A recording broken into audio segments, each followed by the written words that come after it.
Hi, I'm Cherie, candidate for Panama City Beach, City Council, Ward 4. I'm running because I love our city.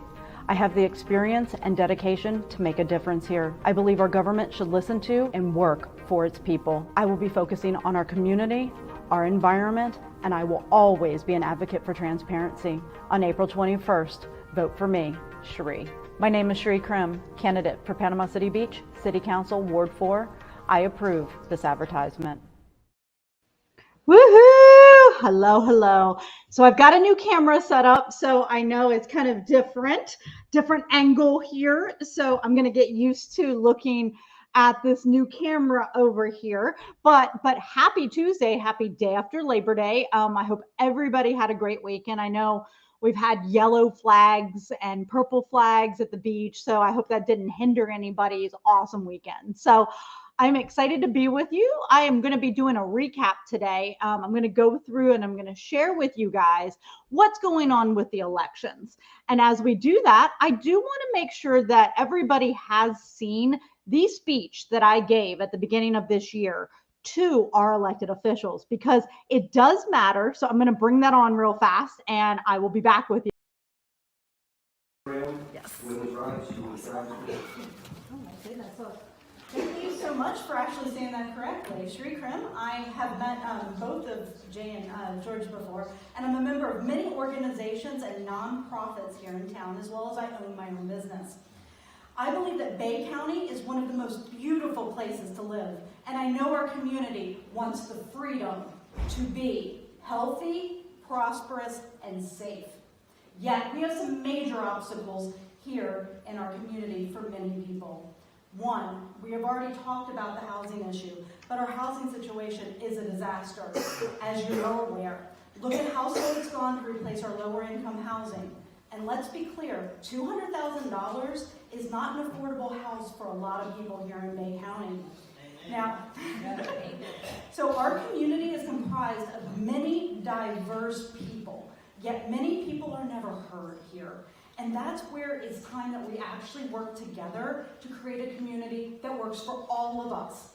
Our community is changing, and we must lead with kindness and inclusivity. So let's talk about January now. January is National Human Trafficking Awareness Month, and I think you all got this in your report. Northwest Florida is #1 in Florida for child trafficking. This is a fact. In the report, you can see we had 282 in 2020. That's on page 5. Now, the kicker here is our area may be #1, but we also have no available safe house, no safe foster home, or any other residential program for these victims here. This should worry all of us since we are the largest in the state. There's a big red flag here. We've got to work on this together, okay? And this leads into the other issues related to trafficking here. As you've had many prominent people this year trying to get sex from minors. Let's not forget about the 6 massage parlors we just had shut down. Why aren't you saying anything about these issues? Why aren't you saying, hey, real men don't try to sleep with underage girls. Real men don't go to massage parlors for sexual acts. Speaking of underage girls, here in the state of Florida, you have made it illegal to get an abortion without parental consent if you are under 18. This is absurd. This shows how you want to control a woman's body from a young age. This should surprise no one since we do not have the Equal Rights Amendment passed here in Florida. Now, when it comes to abortion, politicians should not interfere with a woman's right to make her own choices about her health. These decisions should stay between a woman and her doctor. Politicians are using their religious beliefs to decide what a woman can do with her body, and that includes you. Here in Florida, you voted for My Body, My Choice, did you not? Does that only include men? Because women deserve their own bodily autonomy. This session, there's going to be an abortion bill coming up where you will be voting on taking away a woman's right to choose what to do with her body.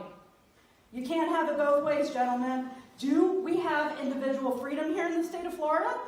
Is it really my body, my choice? Or is it my body, my choice, unless you're a woman, and then you get to decide what I get to do with my body? Thank you.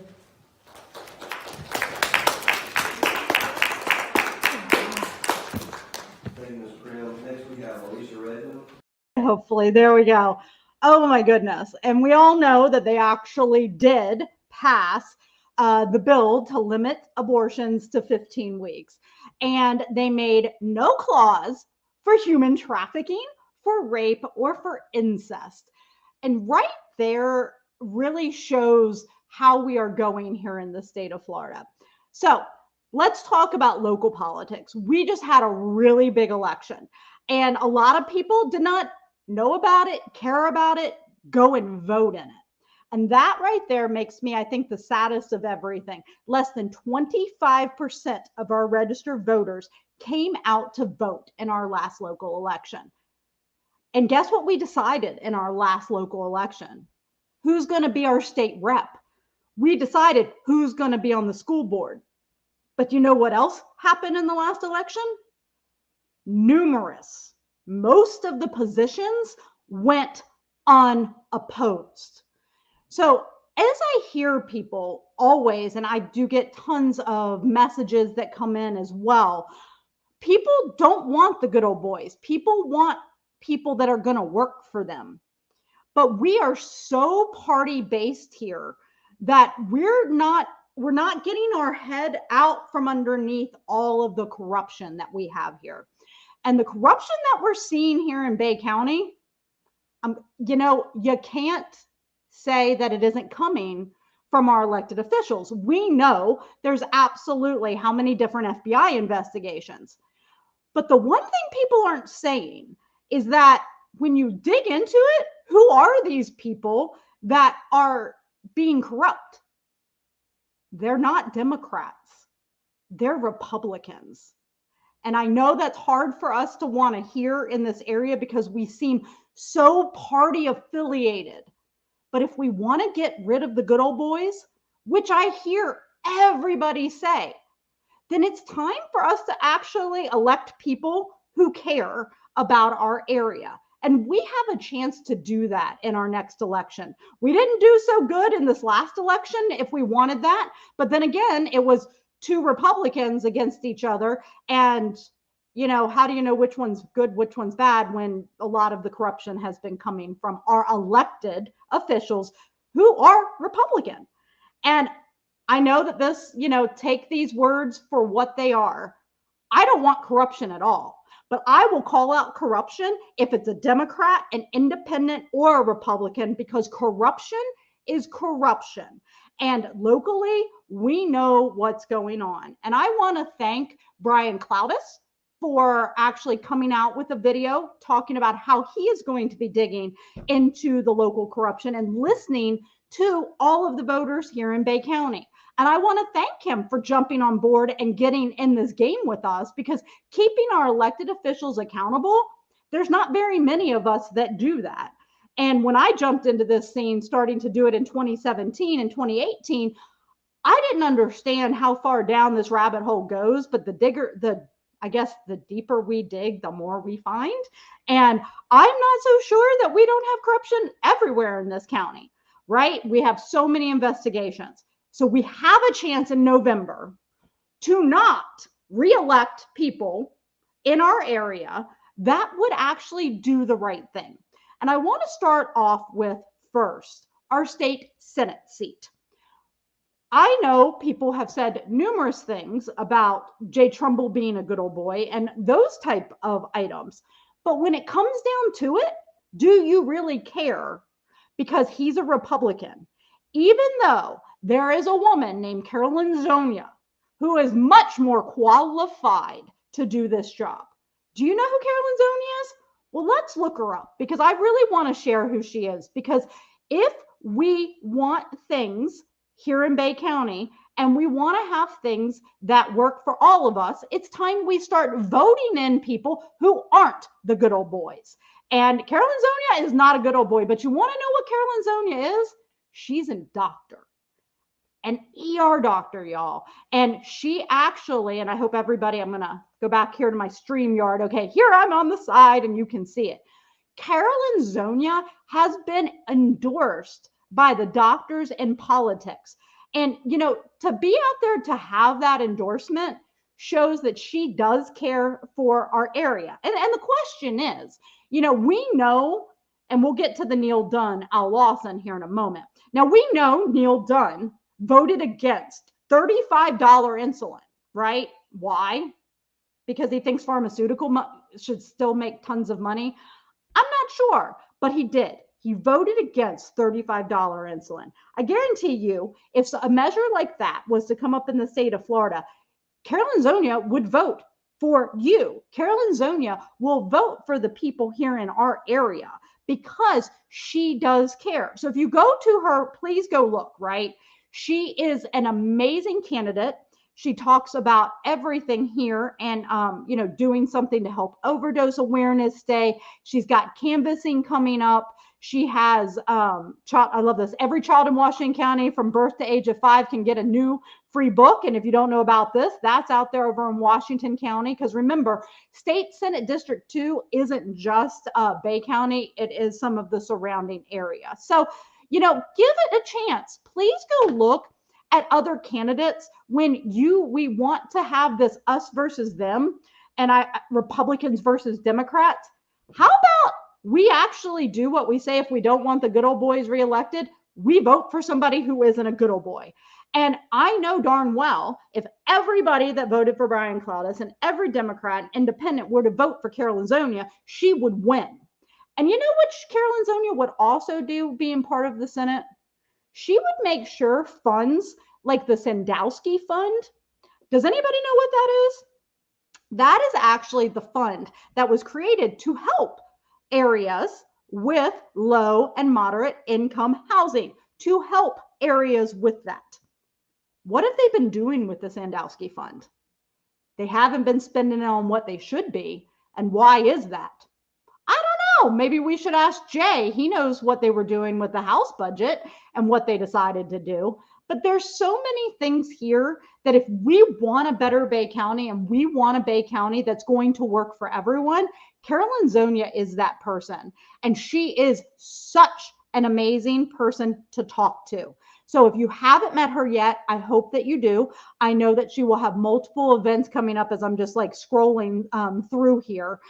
She cares right here. On August 25th, she actually participated in a workshop on broadband opportunity program. How many of us have had a problem with our broadband? We know how bad the broadband issue got when everybody had to go home and try to learn from home, right? How bad that we don't have high-speed internet to a lot of our rural areas out here. And why is that? What can we be done to help with that, right? She is looking for it and she wants to make sure that families are first. So please give Carolyn Zonia time and make sure that you are looking at somebody that you say you don't want a good old boy. Let's get somebody who isn't a good old boy elected, because it isn't Democrat versus Republican. It's what we need for Bay County. What do we want here in Bay County? Do we want a county that works for everybody, or do we want a county that only works for some people? That's the fun part, right? And I see that I've got some comments popping over. I got Francis Gordon over here and John Dean. I thank people for jumping in. I got LinkedIn. I got all kinds of people watching. So, I want to just make sure the reason why I do this and to keep us informed is to get us to come. I'm willing to talk to every single voter, just like I was when I ran. And you can ask, it's kind of funny because when I ran, you know who I went and knocked on the doors of? I went to the super voter Republicans. Because if I was going to run, and I ran for city council, which is nonpartisan, which the school board was too, and then the Republicans came with a last minute endorsement for Francis Gordon, which was just like, I wish we would keep the nonpartisan races nonpartisan, because that's the point. This isn't about the Democrats trying to take over.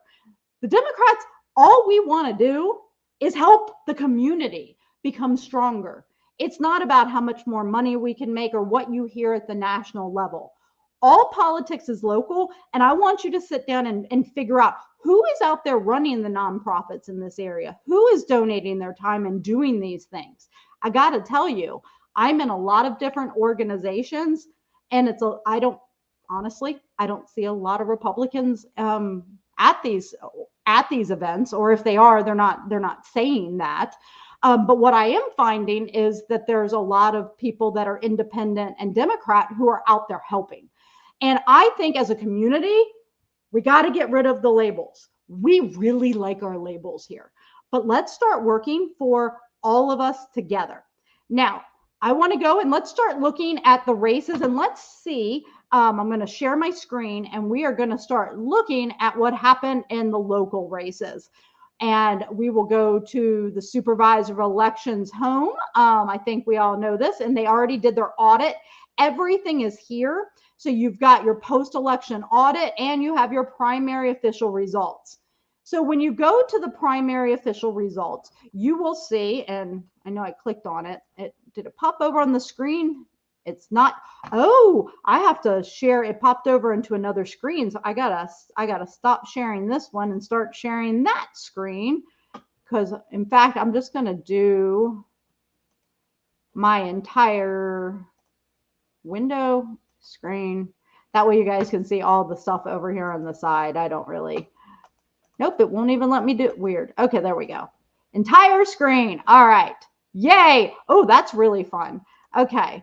So let's see how that, oh, yeah, I can't share the entire screen because it's got all this funkiness. Oh, this is fun. I hadn't done that before, or at least I didn't realize I had done that before. Let's see here. Summary results. Here we go. So here are the results from our local election. Now, I was out during early voting as well as on election day. I was a poll watcher.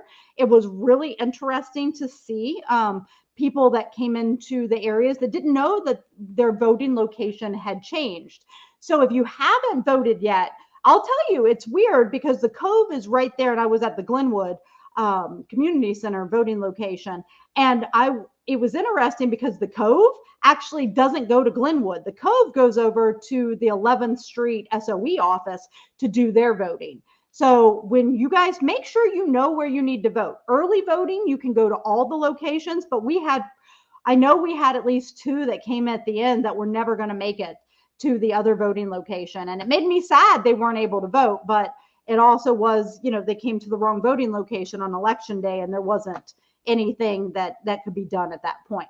So as we're going through here, we did have a race, and this was the Democratic race for senator, and Val Demings overwhelmingly won on this one. You'll see there are overvotes and undervotes on all of these elections. So yes, those did happen. And it's very interesting. So I'm going to just bring myself up full screen here. If you put in a ballot, and this is the fun part about our system, when you fill out your ballot and you put it through, if you put it through, if you do an over or an under vote, it is going to pop up on the screen.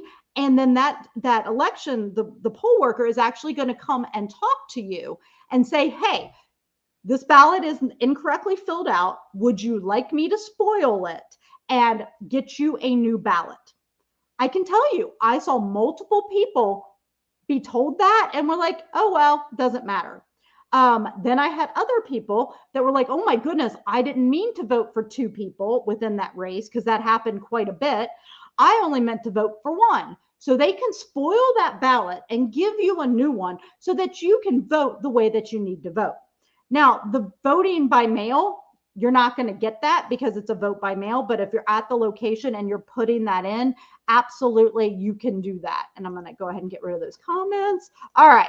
So I'm going to add back to the stream here the election results. So over here, we know that Charlie Crist and Nikki Fried were running for governor. Charlie Crist won the state, but Nikki Fried actually won our area.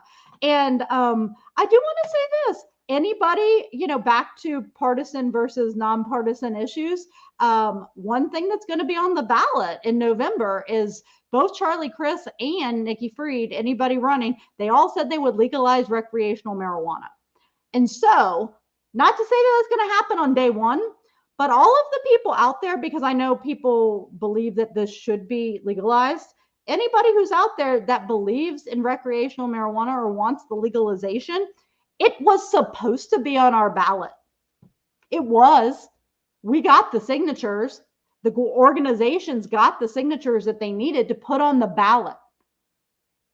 It didn't make it because judge after judge kept making sure it didn't make it to the ballot.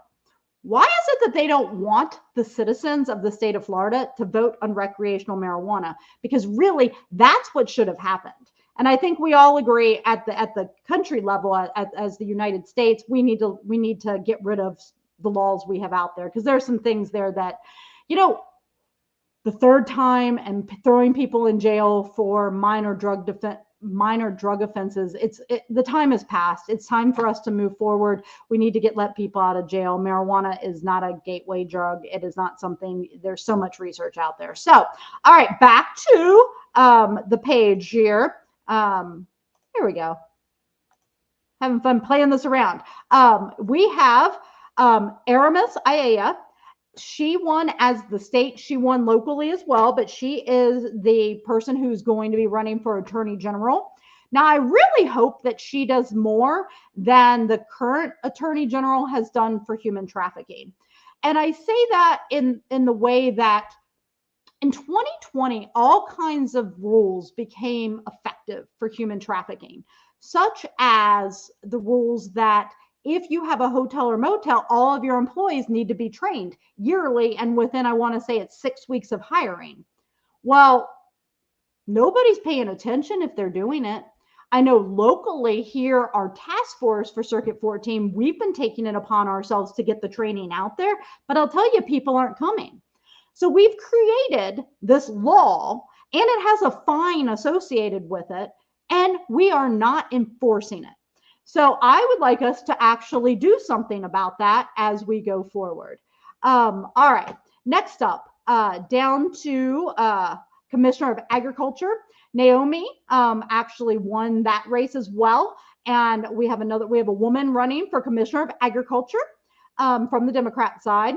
Here on the school board, this was very close. This was closer than most of the other races that you see here between Francis Gordon and Ann Leonard. So I don't know if the last minute endorsement made any differences. I have no idea what did this, but knowing that was there, undervotes and overvotes, that means people didn't even vote in that election, right? They just didn't even want to. Commissioner of Agriculture from the Republican side, they chose Wilton Simpson. And we all know, wow, where's Wilton Simpson? I got a picture of Wilton Simpson here. I'm like, let me make sure I can see it. I don't know where it is on the screen here, but he's right here on this whole list of all of these people over in Tallahassee. But he's there. And so he's going to be running against Naomi, so that will be interesting. Then for state senator, Jay Trumbull just went over Regina Piazza, 78%. But again, back to the point. Back to my point. If you don't want a good old boy elected, why are we voting for them? All right. So good times there. And lastly, for our state rep, we had Brian Cloudis and Griffiths, and Griffiths won by 66-33. And that is how that came down. Now, the fun part about all of this is I'm going to go in and I'm going to share my screen again, and we're going to go look at some finances. But the money difference, I haven't gone and pulled all the final finance reports yet, because I want to give it time, because you have some time. Get it done once and go through. But the one thing, I know that Griffiths had more money. I think we all know that because of how that was. So let's see. We're going to go back here, and then we're going to go to candidates and committees, and we're going to go to current candidates and finances. Now, all of this is still here up on the screen. And again, back to my point, if we don't want people elected, look what we did here. Right here. Robert Carroll, Doug Moore, William Dyer. Now, this one's really interesting that he had 80,000 and then distributed 80,000. We'll have to look into that one because he ran unopposed. Because really, in theory, why would you spend that much money on a race if you were running unopposed? Like, maybe he just returned all the money. I don't know. I have to look at that. And then we do see Francis Keys Gordon versus Ann Leonard. And then scrolling down, you see the other people who ran unopposed. It drives me crazy running unopposed every darn time. All right. So with that being said, we are going to go ahead and I am going to click on William Dyer here. And we're going to pull here and we're going to see what his expenditures and were. So you can see right here on the screen that he had $80,000 in monetary contributions and he paid out $5,000 here in January. Now, there was a graphic that I saw, I don't remember, it might have been on the Beacon, I don't know where, showing that he didn't receive any monetary contributions when he paid that out. Just because you didn't receive monetary contributions during that particular pay period here, that the January, doesn't mean you couldn't pay out things. So let's go and let's dig into this. So in the December timeframe, he actually, if you can see, gave himself $80,000. He did have some printing done as well. So everybody can see that he spent he gave himself $80,000. Okay. So let's go back and let's pull up the January. Who did he spend money on? He spent $5,000. And I know we all like to call people names, and I don't believe calling people names is a bullying tactic. But yes, he did pay for consulting services in January to Arthur Cullen. That is 100% true. All right. So there we go. We go back. So he had $80,000 of his own money, and his own money, he spent some of it for graphics. He spent some of it for Arthur Cohen. And let's see, what did he spend in February? He spent more money on, that was for petition printing. So he did that on the petition printing. The 130 was to the supervisor of elections for petition validation. That was easy. And lastly here, the rest of his money, which was, so he also did give more money to supervisor elections, and he also did give some money to Neves Media for campaign management, and then back to himself as the reimbursement of the personal campaign. So basically what happened here, and why you're looking at this, is that he had his own money and he spent his own money to do the campaign. And he gave money to both Arthur Cullen and to Neves Media, which we know are people that do business in our town and help people get elected. So that's what he did. He spent his own money on this. So you know what? If I wanted to spend $5,000 and get my own consultant, it's not a bad thing. If you want to spend your own money on these things, it happened. And there you go. All right. So going back then, I really wanted to see that one because that one was kind of strange with the amount of money there being spent. But going back to Ann Leonard, who had all like $41,000, you'll see, there's still time because you have to do your ending and all of that. So right at the end is when Ann spent tons of money, and we've gone through this before, who's donated money and where she's given the money. But you can see here, I really think it's interesting. I've said this before.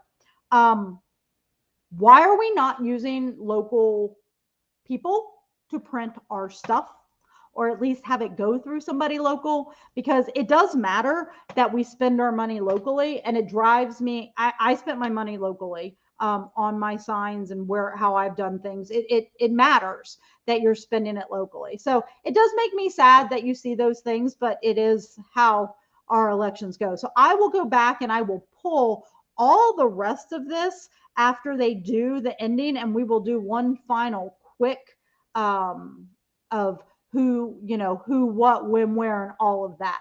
So that was what you could see from our local supervisor of elections office. So I hope that's really helpful with, seeing what is going on. So I'm going to go ahead and I'm going to go over to the other website, which has all the other people that are running, to see how much money they have or where they have sent it. So I'm going to go ahead here. You guys can see we're doing the 2022 election, and it should be popping up here. So you will see, like when you get into this, United Senator, we've got this. We know that unopposed, we have multiple people here. We have eliminated one. We had a bunch of people that did. But if you click on Val Demings and go into her federal campaign reports, which that means I'm going to need to share that screen. This is such a weird thing with these screens and popping up with the other one. Let's see here. So I actually clicked on it and I don't see any campaign, so I might have clicked on the wrong thing, but campaign documents, the money was there, but I don't know where it is now. So let's go back and see what I can find, or it might be under a different one. Oh, well, let's go in here real fast and find. I love sharing with you guys. These screens are so much fun. All right. So we got governor, we know this, qualified one, paid, and then I've got this one. So now it's popping up. So when they have campaign finance activity, apparently it had to switch, I think, because of that. But like, for example, here, I just chose Charlie Chris, and you can see the amount of money that was expended, how much money is in that was in the campaign there. So you can go back and you can find these, but I'm going to go to our local races because I really want to see here, because now we've got Jay, and Jay's campaign finance activity. As of right now, Jay Trumbull has $500,000. Y'all, and he spent, let's just go here and see, that was the month. Let's expend it. Let's go to the one that he expended the most on. So back in July, he expended $167,000. And we'll go ahead and we'll do expenditures, and we're going to submit this query, and you guys can see how it works. Do you guys see how it works? 157 to the Frontline Agency for advertising and media spots. That's the fun part, because we don't know where that money is going to be spent, what platform, anything like that, because he just gave the big chunk of money over to that company. And you see, that's what they do here. So you don't know where they're spending their money. They're giving it over to these other organizations. Now, are there businesses to do this? Now, the question is, how much of that is overhead? Like, how much are those companies making off of our elected officials, right? For that, like, how much of that $157,000, right? How much of that's overhead, and the Frontline Agency is making that? Like, what is it, right? It drives me insane, because when I ran, you knew exactly where I spent my money. But this is how it works. And I believe that we all need to start doing this. And I actually, if we need help doing that, yep, there's ways to do this in our area. So let me go back here. And we will go. And so that was how much money he spent there. Where's another big distribution? How much money did he spend in the last week there in August? He spent $68,000. So we've got 62 for more advertising, design, print, and mail. And again, to another company that isn't here. And we got campaign sign construction. So that's good to know. Capital resources for fundraising costs. So $5,000 to raise funds. That's nice. Let's see. What else do we have? That's about it. Joe's got a bunch of money that he has spent. So the question is, how much more is he going to have, and what is he going to do in his race against Carolyn Zonia? Now, Carolyn Zonia, Carolyn Zonia has $16,000. Carolyn Zonia is not out here to try to get an enormous amount of money. She is here to run for you, Bay County, and for the Senate seat here in 2. And I really, if you get a chance, give to her campaign, because every amount will come back to you and will be done to help our area, because getting her elected is very important. for our area. So scroll on down. Then we've got state representative. So we, unlike some areas, okay. Oh, yeah. Because if nobody else was running, they won unopposed. I'm like, why does it say unopposed? He wasn't unopposed. So when it was said and done, we'll go quickly to Brian Cloudis and his campaign activity. He had right around $77,000. And let's just see where he spent the money the last week as well here. Back to direct mail services, which, by the way, yeah, this election, I guess maybe people knew who I was going to vote for, or it was timing, but I didn't even get my postcard. I only got 2 postcards out of this whole election cycle. I didn't get any from Chris or Nikki or any of the Democrats, but I got one from Ann Leonard, and then I did get a postcard from Brian Cloudis, but I got it the day after the election. It got delivered to me after the election. So it wasn't even before the election. I got it the day after the election. So yeah, that was fun. It was there. So we've got campaign expenditures there. We know where all of that went. All right. And let's go look at Griffith. So we know how much Brian had. It was right around 77,000. And let's see, where did Griffiths end up with his? Ended up having the money. Okay, y'all. Seriously? What is this? Why, for a local state house seat, should somebody spend $376,000? Like, fundraise that amount. Like, that's an enormous amount. It's like the $100,000 that Mark Sheldon and Josie had back in 2020 when they were running for mayor of a town.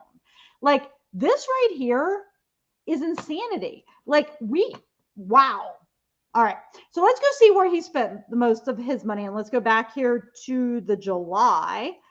Oh, and I hit the wrong button. That's contributions. 1 second. We'll go back to expenditures. And where did most of this money go? Back to the Frontline Agency. We got to love it. Frontline Agency. Wow. Frontline Agency got a lot of money. Oh, for advertising and media spots, which we don't know where they spent it. But we've got Gagnon Sign Depot, so thank you for purchasing locally. We've got Creative Printing from Bay County, thank you for purchasing locally. And Ink Tracks and another Gagnon's, like, thank you for purchasing locally. And lumber to make all the sign materials. So thank you for that, because purchasing locally. And let's see where he spent the last $89,000 here. Frontline Agency, and Neves Media Solutions Group. And then Design Consulting Services, whoever this Evan Garner is, 3 payments of $905.25. All right, campaign outreach cost. Like, what? $34,000 for campaign outreach costs. Man, I wonder how much of that is, overhead there. So, goodness gracious. Our elections are fun, and we've got more coming. And I'm here to say, anybody who would like to run for local elections in 2023, in April of 2023, we're going to have another election, and we've got some big things coming. I want to say Panama City Mayor is going to be up there, and I don't know if Bernecki's rerunning. Maybe he is. I'm waiting to see on that. But elections here, watching the money be spent, watching where the money goes, and then seeing how certain candidates, they're not hiding their money, but certain candidates are. Like, where is the money going? What are you spending it on? As well as, are you reimbursing yourself for things? But what I find interesting are the events that happened. And I'm still out there looking for it. And anybody in the Brian Cloudis campaign who would like to tell me what happened, where's the money for Roger Stone when he came in here for your Spring Hill Suites kickoff? Because I've yet to find one thing where you paid Spring Hill Suites. I want to say it was Spring Hill Suites on the beach, right? I want to say that was the one where it was. Why wasn't there ever a cost for that? Like, there was a lot of money going back and forth between reimbursements, but why, if you were having that at that location, why isn't that cost out there? I find it interesting. I'd love to know. So out there, If you want to be part of the election or you want to go start helping with this election, I know both parties are going to be door knocking. I know we're going to be out at the farmers markets. I know that the League of Women Voters is going to be out. I believe they're doing national voter registration. They're working with Mark and the schools right now to go out for national voter registration. The last day to register to vote for our November election is October 11th. So it is coming up really fast. We have 63 days till our November election. And in our November election, I got to tell you, it matters who we vote for.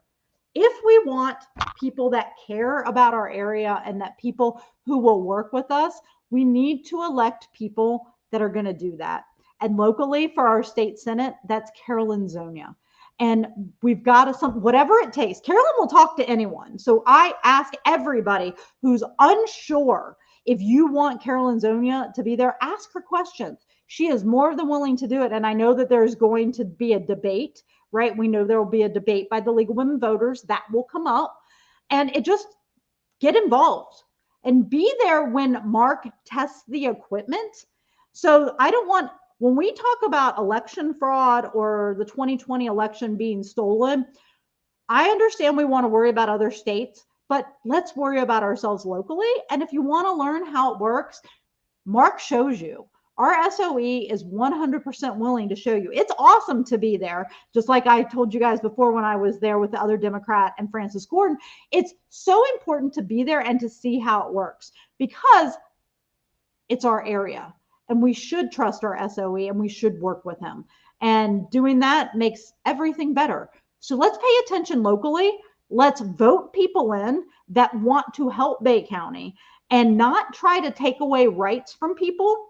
I know it seems really fun right now with the don't say woke and the honest to God, the bullshit that's out there on this.